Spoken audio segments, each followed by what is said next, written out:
ఏముంది అంటే question mark. But with in 2.5 years లోపలే ఆంధ్రప్రదేశ్కి ఒక అమరావతి లాంటి ఒక ప్రపంచ స్థాయి రాజధాని ఉంది, అది నిర్మాణంలో ఉంది. అంతర్జాతీయ స్థాయి భోగాపురం ఒక విమానాశ్రయం ఉంది, లేకపోతే ఒక పెద్ద డేటా సెంటర్ ఉంది, లేకపోతే ఒక పెద్ద స్టీల్ ప్లాంట్ ఉంది, లేకపోతే ఇంకో పెద్ద క్వాంటమ్ సెంటర్ ఉంది, and so on. Shivshankar garu and నాకు ఇవాళ పవన్ కళ్యాణ్ గారు మాట్లాడిన దాంట్లో ఈజ్ సో హంబుల్ అండ్ చాలా ఆర్ద్రత కనిపించింది. ఇప్పుడు ముఖ్యమంత్రి గారు పవన్ కళ్యాణ్ గారు ఇద్దరు డిప్యూటీ సీఎం, ప్రధానమంత్రికి వారి ఈ మధ్య ఏదైతే ఫేస్ చేస్తున్నారో దేశంలో అనేక రకాల పరిణామాలు జరుగుతున్నాయి కదా, దానికి మేము ఉన్నాం మీ వెనకాల అని వాళ్ళు చెప్పిన తీరు అది చాలా గొప్పగా అనిపించింది Sivasankar garu. And as over to you, ఎట్లా అనిపించింది వాళ్ళు మొత్తం ప్రోగ్రామ్? రిషి గారు నమస్కారం అండి.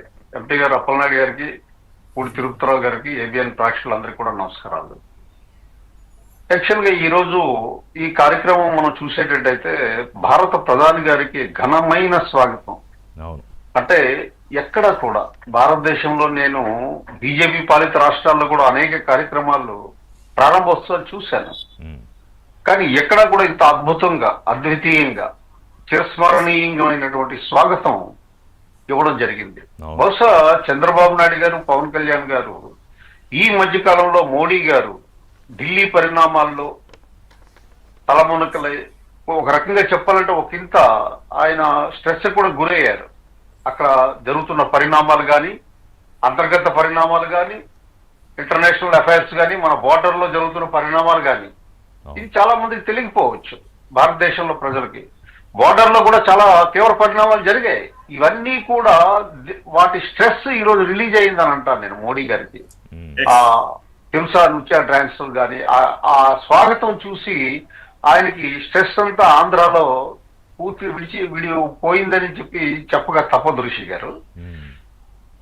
తర్వాత ఏమిటి అని అంటే, నో డౌట్ భోగాపురం ఎయిర్పోర్ట్ అన్నది, రెండోది ఇది నిర్మాణంలో కానీ దేంట్లో కానీ గౌరవ ముఖ్యమంత్రి చంద్రబాబు నాయుడు గారి పటిమ, వర్కింగ్ స్టైల్ కానీ ఆల్రెడీ ప్రూవ్డ్ అండి. కొత్తగా మనం చెప్పుకోవాల్సిన అవసరం లేదు. ఎవరు తెలియని వాళ్ళు కొత్తగా చెప్పుకుంటారేమో కానీ ఆ రోజు సైబరాబాద్ కానీ, సాఫ్ట్వేర్ ఇండస్ట్రీ హైదరాబాద్ తీసుకురావడంలో కానీ, ఆ రోజు విజన్ 2020 అని తీసుకొచ్చేటప్పుడు మొదట్లో అందరూ అవహేళన చేశారు. తర్వాత ప్రపంచమే ఆయన్ని ఒక అద్భుతమైనటువంటి మేధావి, విజనరీ అడ్మినిస్ట్రేటర్ అని చెప్పేసి మనం కొనియాడడం మనం చూసాం. అవును.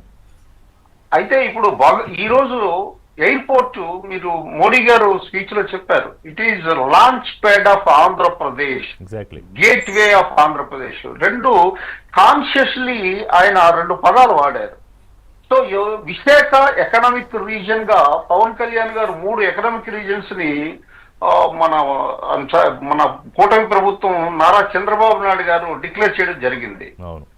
ఈ economic regions, Visakha economic regions కి ఇది చాలా heart and soul of the economic development గా ఉపయోగపడుతుంది అనడంలో ఎంత మాత్రం సందేహం లేదు. భోగాపురం ఎయిర్పోర్ట్ ఇక ఎవరెవరో ఏదో మాట్లాడతారు, వాటి గురించి పట్టించుకొని దానికి కౌంటర్ ఇవ్వడం కూడా నేను మా కూటమి నాయకుడికి అంత అవసరం లేదని చెప్తున్నాను. ఎందుకంటే ఎవరో ఏదో ఒకటి మాట్లాడుతుంటారు. ఇప్పుడు స్వామి సుబ్బోధానంద ఏమంటారంటే, లోగంకి కామీ కుచ్ కహనా హై, ఉన్కే పీచే మత్ పడో, అప్నా కామ్ కర్తే జాओ అంటాడు ఆయన. లోకులు ఏదో ఒకటి మాట్లాడుతుంటారు. ఆ లోకుల్లో మాజీ ముఖ్యమంత్రులు అవ్వచ్చు, మంత్రులు అవ్వచ్చు, ఎవరైనా అవ్వచ్చు, ఏదైనా మాట్లాడుతుంటారు. దాని గురించి మనం రాజకీయాల్లో దానికి ఏదో ఒకటి చెప్పకపోతే అదే నిజం అనుకునే అవకాశం ఉంటుంది. బహుశా నిజం అనుకున్న అంత అమాయకులు ఎవరు లేరు ఋషి గారు. అంత అమాయకం ఆంధ్ర ప్రజల్లో ఎవరు లేరు. ఎందుకు అంటే సోషల్ మీడియా యాక్టివ్ అయింది. ఎవ్రీథింగ్ ఏం జరిగింది, గతంలో ఏం జరిగింది, ఇప్పుడు ఏం జరిగింది అని మనం చెప్పక్కర్లేదు. ప్రతి ఒక్కరికి విపులంగా తెలుసు. మీరు అవుతున్నాయి, నెగిటివ్ సర్క్యులేట్ ముందు అవుతుంది. నిజం గడప దాటే లోపే అబద్ధం 4 ఈదులు దాటుతుంది. అది సామెత ఉంది కదా మన దాంట్లో. సో ఆ తర్వాత అబద్ధం, ఇది అబద్ధం అని చెప్పేసి జనాలకు తెలుస్తుంది. అంత మాత్రాన ఇప్పుడు నేనే తెచ్చాను, ఎవరిది నువ్వెక్కడ తెచ్చావు, వాటి గురించి ఇంకా వాళ్ళు మాట్లాడడం, నాకు అసలు వాళ్ళని విమర్శించడం అంటే నాకు ఎనర్జీ. ఎందుకు అంటే people don't have any idea about the development and administration. అటువంటి వాళ్ళ గురించి మనం డిస్కస్ చేయడం కూడా wastage of our time and energy. Real గా భోగాపురం ఎయిర్పోర్ట్ ఈ రోజు ఆంధ్రప్రదేశ్ లో జరిగే ఈ ఈవెంట్ దేశం మొత్తం చూసింది, అలాగే ప్రపంచం కూడా చూసింది. అయితే మీరు ఇందాక ఒక మాట అన్నారు, ఇంకా జరగవలసింది నెక్స్ట్ ఉందనేది. ఎస్, చాలా జరగవలసింది ఉంది. భోగాపురం ఎయిర్పోర్ట్ వచ్చింది అంతా అయిపోయింది అని అంటే కాదు, చాలా ఉత్తరాంధ్ర డెవలప్మెంట్ చేయవలసింది చాలా ఉంది. సో ఇది ఒక growth engine. Airport is a growth engine and launch pad, gateway. But remaining చాలా టాస్క్లు జరగవలసినటువంటి అవసరం ఉంది. తీసుకొచ్చిన ఉత్తరాంధ్ర వాసిగా ప్రధానమంత్రి ఆన్ చేసి వెళ్ళారు అంతే. ఇక్కడ నుంచి పరుగులు పెట్టి ఇగ్నైట్ చేశారు, ప్రధానమంత్రి గారు ఇగ్నైట్ చేశారు. కరెక్ట్. ఇప్పుడు మనం గేరప్ చేయాలి, ఇప్పుడు మనం గేరప్ చేయాలి. అంతే, అయిపోయింది, ఈ రోజుతోనే అయిపోయింది. అంతా ఉత్తరాంధ్ర ప్రజలందరూ ఓ బ్రహ్మాండమైన డెవలప్ అయిపోయారు అనుకునే దీంట్లో ఉండకూడదు ఎవరు కూడా. చాలా చేయవలసి ఉంది. ఉత్తరాంధ్ర వెనుకబాటుతనానికి, వలసలకి, నేను కొంతమందిని చూస్తున్నాను, ఎయిర్పోర్ట్ ఓపెన్ అయిపోయింది కాబట్టి ఇంక వలసలు ఆగిపోతాయి, ఇలాంటివి కాదు. ఇంకా చాలా డెవలప్. ఉత్తరాంధ్ర వాసిగా ఉత్తరాంధ్ర సామాజిక నిర్మితిని, సామాజిక అంశాలను అధ్యయనం చేసిన వ్యక్తిగా నేను చెప్తున్నాను.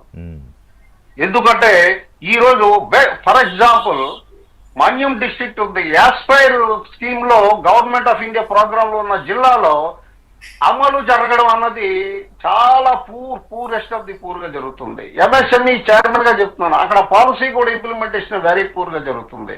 మనం వీళ్ళందరినీ ఎడ్యుకేట్ చేయాలి. ఈ విమర్శలకి ప్రతి విమర్శల కాలక్షేపం చేయకూడదు. ఎందుకంటే ఇక్కడ గౌరవ ఎంపీ గారు ఉన్నారు కాబట్టి వారి ద్వారా నేను పెద్దలకు కూడా వెళ్ళాలని చెప్పేసి నేను consciously I'm talking all these things.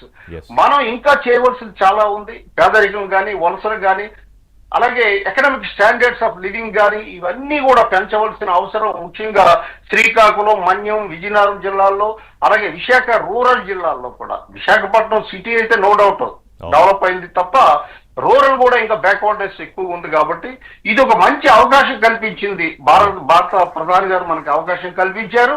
ఇది ఒక మంచి లాంచ్ ప్యాడ్ ఇచ్చారు, ఒక గ్రోత్ ఇంజిన్ ఇచ్చారు. ఇప్పుడు మన కూటమి గౌరవ చంద్రబాబు నాయుడు గారి ప్లానింగ్ లో, విజన్ లో